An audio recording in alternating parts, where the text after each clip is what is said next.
이번 시간에는 제헌절에 대하여 알아보도록 하겠습니다. 매년 7월 17일인 제헌절은 무슨 날일까요? 제헌절은 1948년 7월 17일 우리나라 최초의 헌법이 만들어진 것을 축하하고 우리 국민들이 헌법을 지키려는 마음을 높이기 위해 지정한 국경일입니다.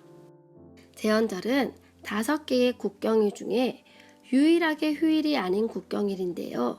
하지만 우리나라의 기본이 되는 헌법을 만든 날로서 매우 의미 깊은 날이라 할 수 있습니다. 제헌절의 의미를 정확하게 알기 위해서는 헌법이 무엇인지를 아는 것이 중요합니다. 그럼 헌법이란 무엇인지 알아보도록 하겠습니다. 헌법이란 나라를 어떻게 꾸려나갈 것인지, 국민에게는 어떤 의무가 있고 어떤 권리를 보호받아야 하는지 등을 정해놓은 법으로서 국가, 사회의 기초 기본이 되는 법입니다. 이러한 중요성으로 인하여 헌법은 법중의 왕 또는 최고의 법이라는 이름으로 불려지기도 합니다. 대한민국 헌법의 첫 부분인 헌법 1조에는 대한민국은 민주공화국이다 라는 사실과 대한민국의 주권은 국민으로부터 나온다라는 내용이 담겨 있습니다. 이 중 민주공화국이라는 말을 이해하기 위해서는 군주국의 개념을 알아야 합니다. 군주국가는 군주, 즉 왕이 나라의 결정권을 가지고 통치하는 나라이고, 공화국은 여러 사람이 주권을 가지고 대표를 선출하여 통치하는 국가를 의미합니다.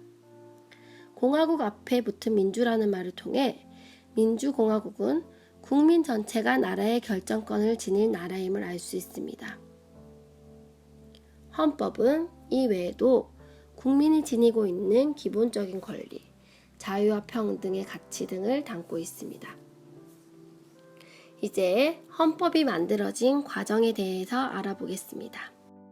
1945년 8월 15일 일본의 지배로부터 벗어난 우리나라는 하나의 통일된 정부를 구성하려고 노력하였으나 이는 무산되었습니다. 그리고 남한에서만 1948년 5월 10일 총선거를 실시하여 헌법 제정을 위한 국회를 구성하게 됩니다. 총선거를 통해 당선된 국회의원들은 1948년 5월 31일 제헌국회의 기초의원을 결정하고 1948년 6월 3일 헌법 작성을 위한 기초위원을 뽑아 헌법을 만들기 시작합니다.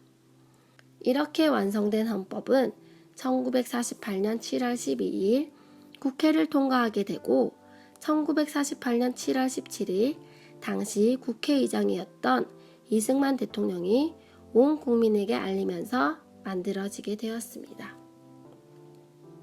헌법이 만들어진 과정을 알아보았으니 이제 헌법을 바꾸기 위한 절차도 알아볼까요?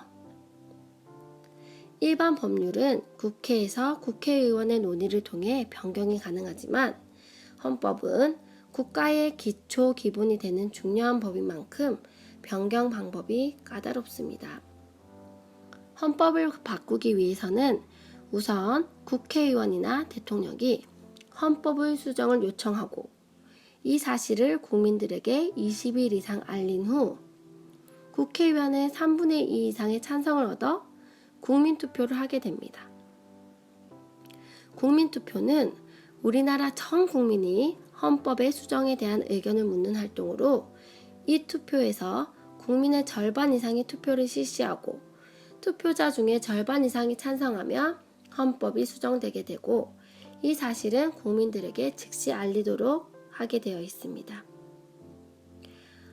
우리나라 헌법은 1948년 7월 17일 제정된 이후 총 9번의 변경을 통해 지금과 같은 헌법의 모습을 가지게 되었습니다.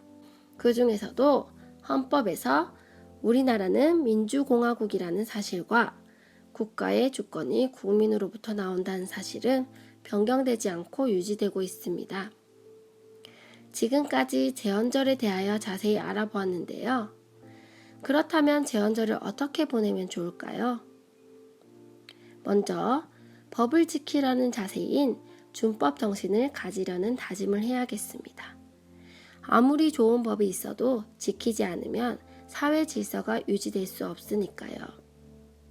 또 국민의 기본권과 의무, 인권, 자유와 평등의 의미와 가치를 생각해보고 헌법의 기본 정신이 잘 지켜지고 있는지를 생각해본다면 더욱 의미가 있을 것 같습니다.